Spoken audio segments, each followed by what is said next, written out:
Magandang araw sa ating lahat. Magandang araw po. Inaanyayahan ko kayo na tumayo para sa ating panalangin na pangungunahan ng isang video presentation.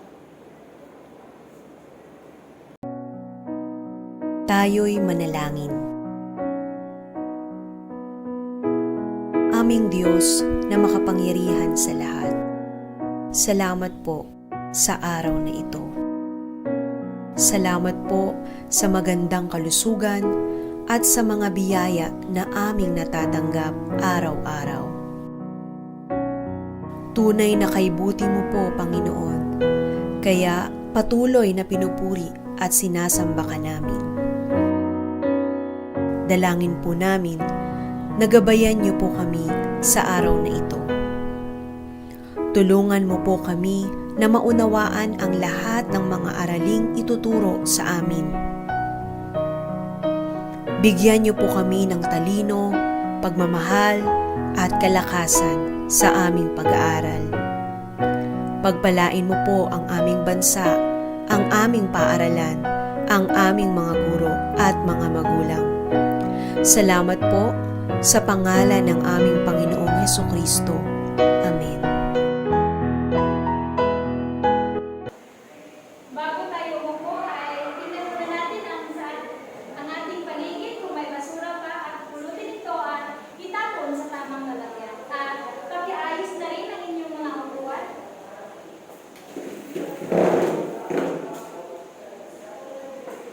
Sino ang umibang sa araw na ito? Rumelito? Ako'y nagagalak sapagkat kayo ay nandito upang makinig sa ating bagong paksa. Mayroon akong ipapabasa sa inyo na isa, halimbawa ng tula. Basahin at unawain kung ano ang mensahe na nakapaloob dito. Mayroon lamang kayo 10 minuto para basahin ito. Basahin ng sabay-sabay. Pilipino ako. Isa akong Pilipino sa dugo at sa isipan. Ang pinagmulan kong lahi ay magiting at marangal. Mga dakilang lalaking nabalutong sa dulo, tapak, sa dahon ng kasaysayan, gintong titik ang pangalan. Ako'y isang Pilipino. Ang bayan ko'y Pilipinas.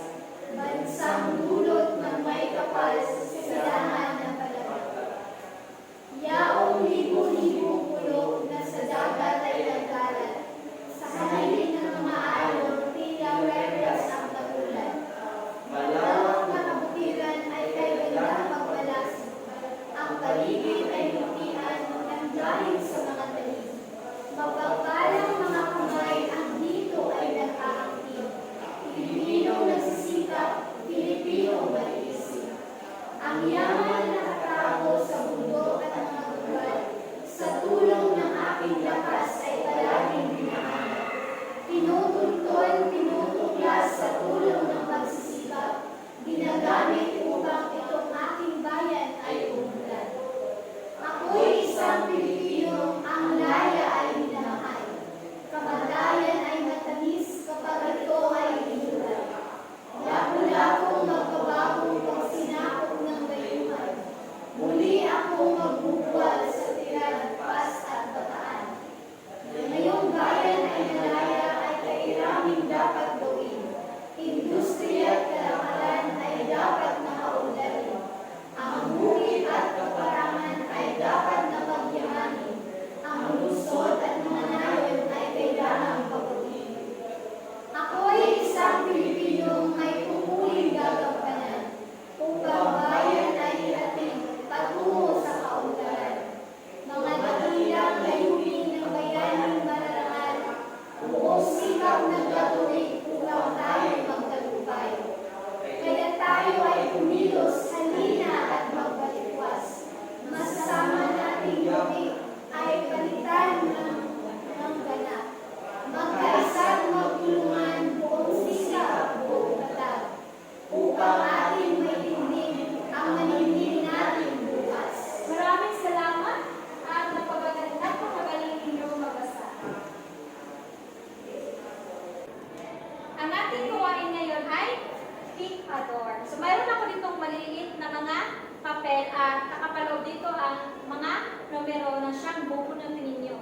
At bibigyan ko dito at ipasa-pasa niyo ito sa inyong mga kaklase.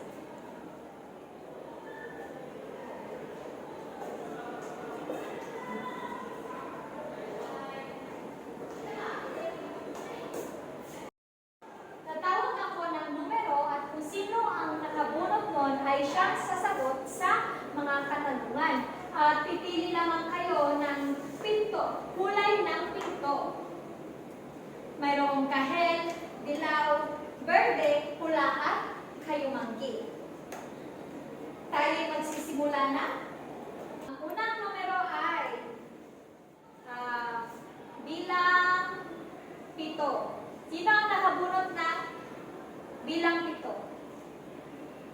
Maaari ka nang pumili ng kulay ng pinto. Dilaw po. Tingnan natin kung ano ang nakapaloob sa dilaw. Narito ang iyong katanungan. Ano ang nararamdaman mo matapos basahin ang tula? Magaling. Pangalawang numero ay 10. Pula. Kulay pula. Tingnan natin ang nakapaloob sa kulay pula. Narito ang iyong katanungan. Sa tulang binasa, pumili ng isang sakno at ipaliwanag ito. Mahusay! Ang susunod na numero ay numero 1.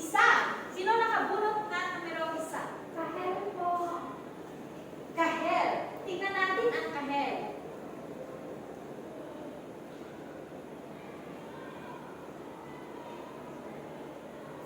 Anong mensahe ang iyong napulot sa iyong pagbabasa?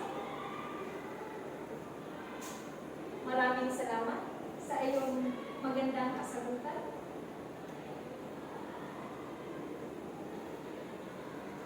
Ika-4 na numero ay numero 9. Kulay brown po ba? Brown, brown po. Kayumanggi. Tingnan natin kung ano ang nakapaloob sa kulay kayumanggi. Sa tulang binasa, pumili ng isang sakno at ipaliwanag ito. Maraming salamat. At ang panghuling numero ay numero 3. Berde po, ma'am. Tingnan natin ang nakapaloob sa kulay verde. Narito ang iyong katanungan. Tungkol saan ang binasang tula? Maraming salamat. Base sa ating gawain, sino sa inyo ang makapagbigay kung ano ang ating paksa sa araw na ito? Tula po. Tama! Ang ating paksa sa araw na ito ay patungkol sa tula. Pero bago ang lahat, alamin muna natin ang ating layunin sa umagang ito. Pamamalas ng mag-aaral ang pag-unawa at pagpapahalaga sa mga akdang pangpanitikan ng Timog Silangang Asya. Pangalawa, ang mag-aaral ay nakapagsasagawa ng malikhaing panghikayat tungkol sa isang book fair ng may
Pangkat-una ay ang goryon, pangkat-pangalawa ang mabuting alipin, pangkat-tatlo ang paru-paro, pangkat-apat ang mabuting bata.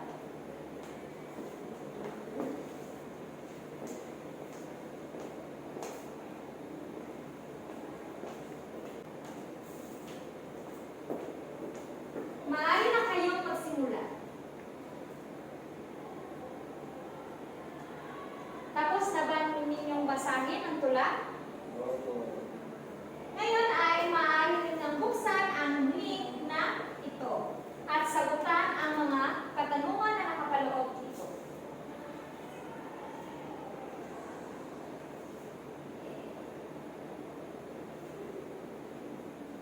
Tapos na ba?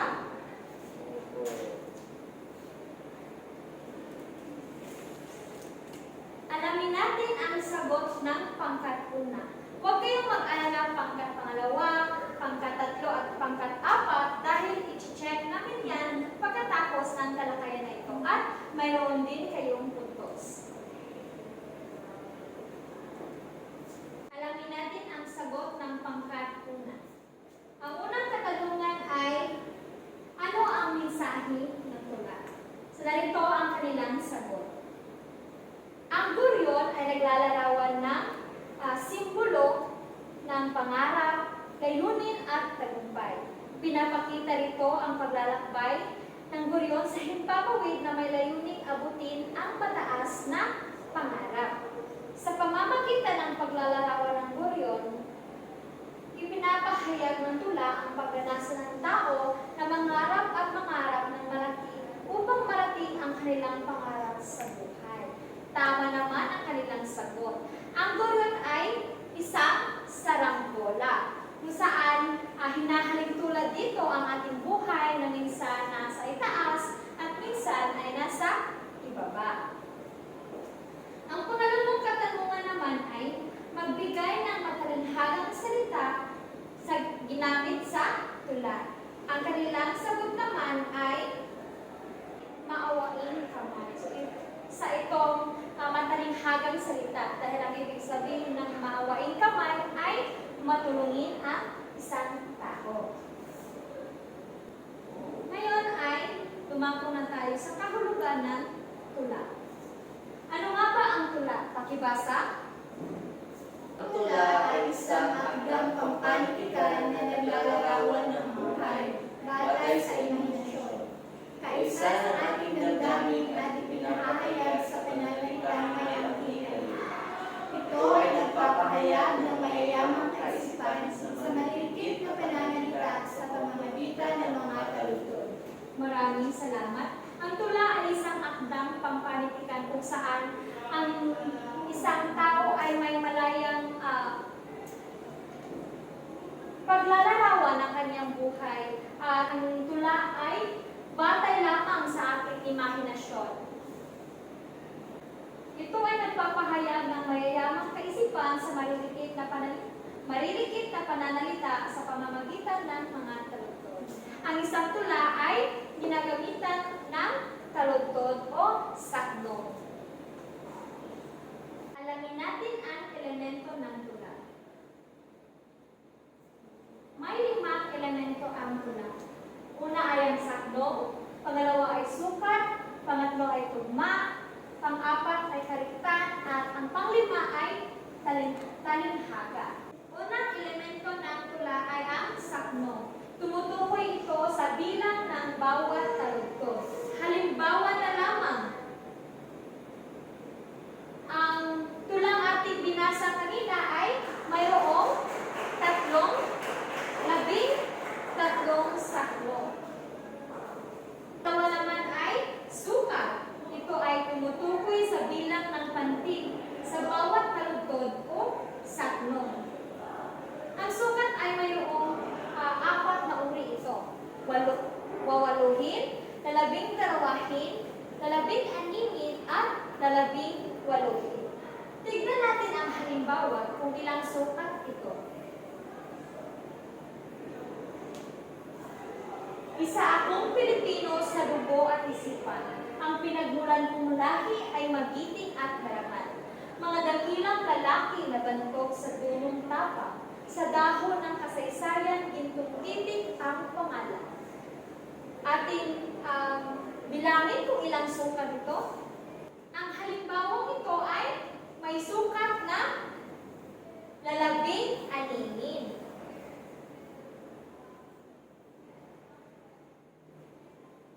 Ang pangatlong elemento ng tula naman ay tugma. Ito ay tumutukoy sa pag-iisang tunog ng huling pantig ng huling salita sa bawat taludtod sa isang taludturan. Tingnan natin ang halimbawa.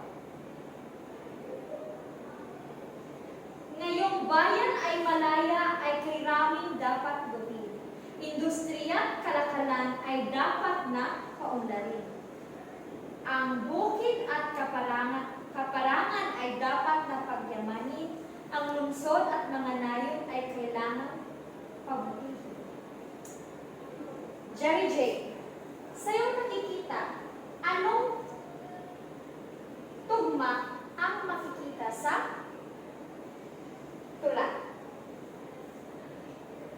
Magaling. Ang letra E.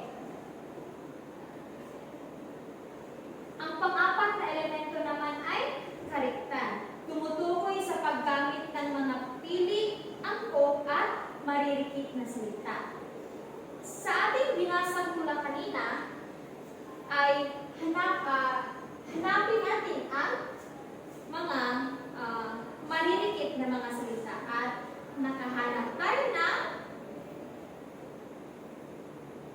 5 maririkit na salita o kariktan. Ito ay dunong, mapagpala, gintong titik, marangal at maningning. At ang panghuling elemento ng tula naman ay talinhaga. Ito ay mga paggamit ng mga matalinghagang pananalita at mga tayutay. Natin ang halimbawa.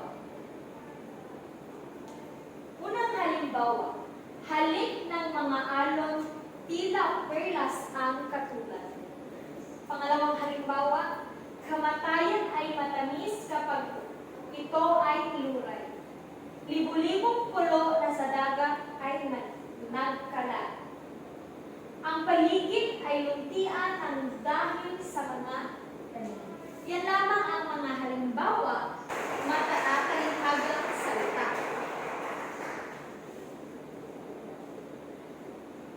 Naintindihan ba? Naintindihan ba? Yes po. Ngayon ay, kung naintindihan, ay mayroon ako mga pamprosesong tanong kung naintindihan ba talaga ang elemento ng tula.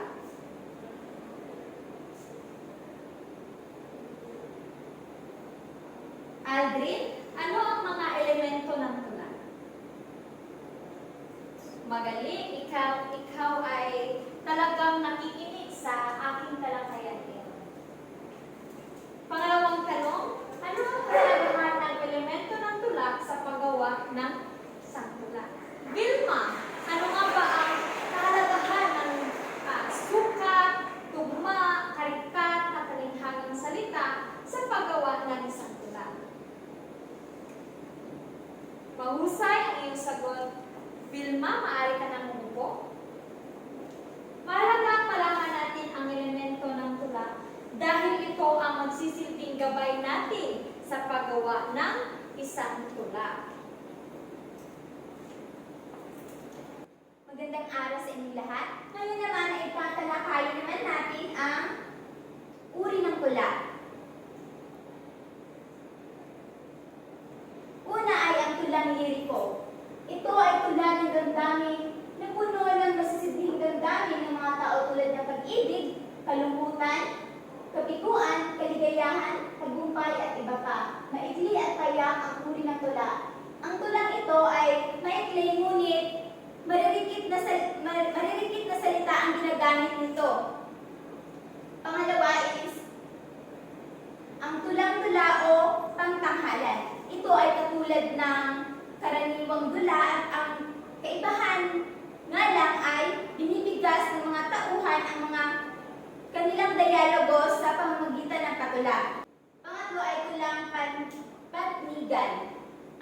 Ito ay isang uri ng pagtatalong patula na ginagamitan ng pangangatuwiran at matalas na pag-iisip. Kailangan ginagamit ang isip at kailangan matalas ang iyong isip. Pang-apat is tulang pasalaysay. Ito ay uri ng tula na nagsasaad ng kwento. Ito yung kadalasan ginagamit ng boses, ng tagapagsalaysay at ang mga tauhan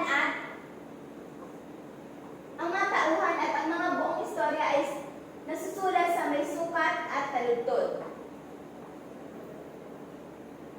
Ito ang mga halimbawa ng uri ng tula. Ito ang halimbawa ng tulang liriko, pakibasa. Sa dalampasigan In Theodore. ni Teodoro A. Agoncillo. O munting alon, buhat sa magalas na batong tungtungan, na mamalas kitang tumatakbo-takbo, sumasayaw-sayaw. Bago ka humalik sa dalampasigan, sa sinasayaw-sayaw, sa tinatakbo-takbo, ikaw ay kundima, na magmasid sa labig ng karektan. Sa sinayaw-sayaw ang halik-halik sa aking paanan, titik kang masigdan ng luma ng daigdaw. O umunting alon, buhat sa magalas sa aking tapakan, ikaw ay piraso'y nagdurog-durog na sutang buwan. Nakikita niyo naman na yung mga salitang ginagamit dito is maridikit na mga salita. Ang halimbawa naman ng tulang-tula ay ang Sarimanok na ito ay nanggaling sa Maranao. Isa itong halimbawa ng dula dahil sinusulat ito sa anyong patula. Tulang patnigan. Pakibasa. Bago tayo magsimula ay aking munang ninanais na batiin kayo dito'y naliliting matanangin. Nananalig akong kayo ay mayroong ding pananalig na ang tao'y nabubuhay na may layot panaginip. Dalabuat sa anumang hangad nila piniibig ay mayroong mabudiok o kaya ay umuungit. Kung minsan ay aking puso at kung minsan ay aking isip. Kaya naman iba't iba ang wakas na nasasabi. Nakita niyo naman sa halimbawa na ang tulang patnigan ay ito ay pagtatalong tula na ginagamitan ng pangangatwiran ng matalas na pag-iisip. Tulang pasalaysay. Ito ang halimbawa ng tulang pasalaysay. Pakibasa. Pag-ibig na wagas, may isang dalaga na ubod ng yaman, umiibig sa abang binatang utusan. Langit at lupa ang kanilang pagitan, kaya't pagmamahal ay maraaning hanggang. Pamilya ni Lilay ayaw sa binata, pagkat mangyari isa siyang hampas lupa. Mababang tingin, pilit pinamukha, ay siksong mabait, masipag at matyaga. Minsan umakyat kong sisipon ng ligaw, dalay gitara ang dalang nagalaw, at kahit na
ay C.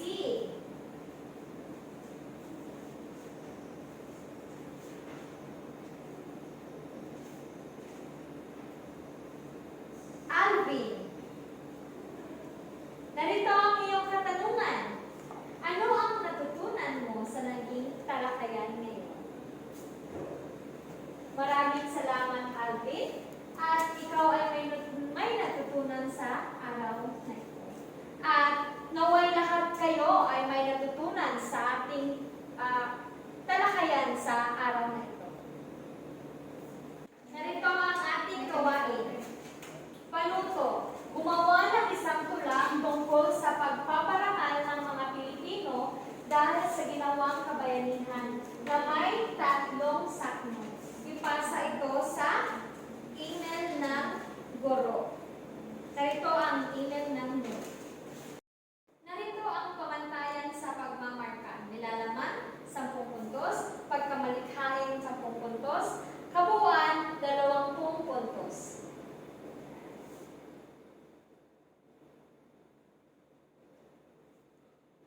Mayroon naman kayong 10 minuto sa pagsagot. Huwag kayong mag-alala kung hindi ninyo matapos ngayong araw dahil maaari niyang dalhin sa inyong bahay. At huwag lang kalimutan na ipasa ito sa email ng guro.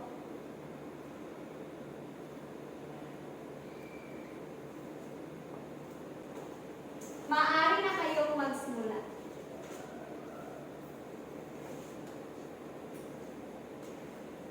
Narito ang pamantay pagmamarka. Nilalaman, 10 puntos, pagkamalikhain 10 puntos, kabuuan 20 puntos.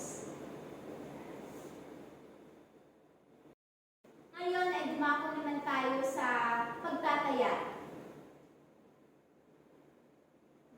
Gamit ang Google Form ay sagutan ang mga katanungan na aming ibibigay sa inyo. Ngunit basahin muna natin ang panuto. Basahin at unawain ang tanong. Ang bawat tanong, piliin ang titik ng corresponding tamang sagot sa tanong. Narito ang link at maaari niyong buksan upang masagutan na ang mga katanungan.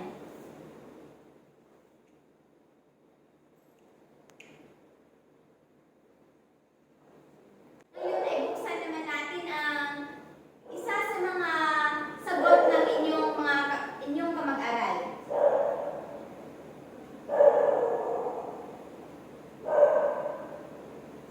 Unang tanong ay, ito ay binubuo ng saknong at taludtod. Ano ito? Sagot ng inyong kaklase na si Diana ay, ang sagot niya ay B. Tula. At tama ang kanyang sagot. Pangalawang tanong is, sa tulang Pilipino ako, ano ang pinapakahulugan sa linyang ako? Ako'y isang Pilipino may tungkuling gagampanan upang bayan ay ihatid patungo sa kaunlaran. At ang sagot ni Diana ay C. Tingnan natin kung tama ba ang kanyang sagot. Tama, magaling. Pangatlong katanungan naman.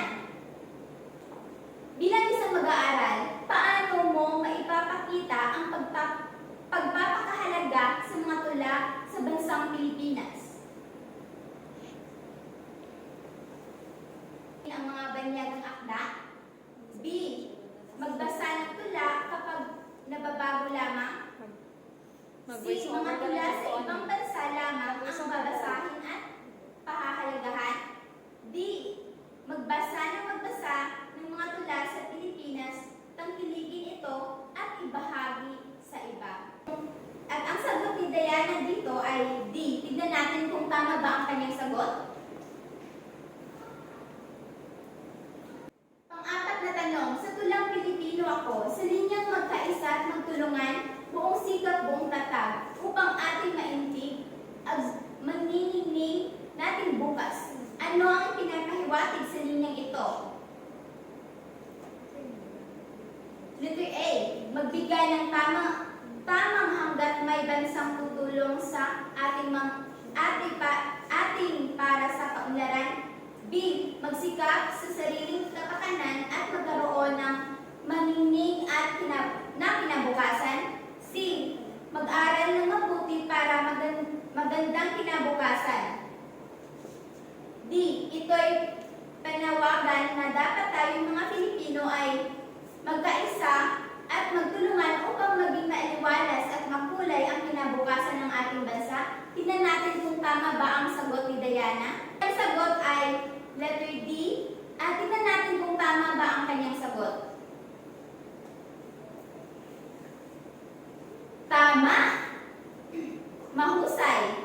Panglimang katanungan, ang kwentong Biyak ni Lang-ang ay halimbawa ng A. Kurido, B. Ipiko, C. Karagatan, D. Duplo. Ang Diana dito ay letter B. Ipiko. Tingnan natin kung tama ba ang kanyang sagot. Tama! Magaling! At narito naman ang inyong takdang aralin. Ang panuto ay maghanap sa internet ng isang halimbawa ng tula at tukuyin ang sumusunod. Ipasa ito sa Google Classroom. A. Sukat, B. Tugma, C. Saknong, D. Taludtod, E. Matatalinhagang salita.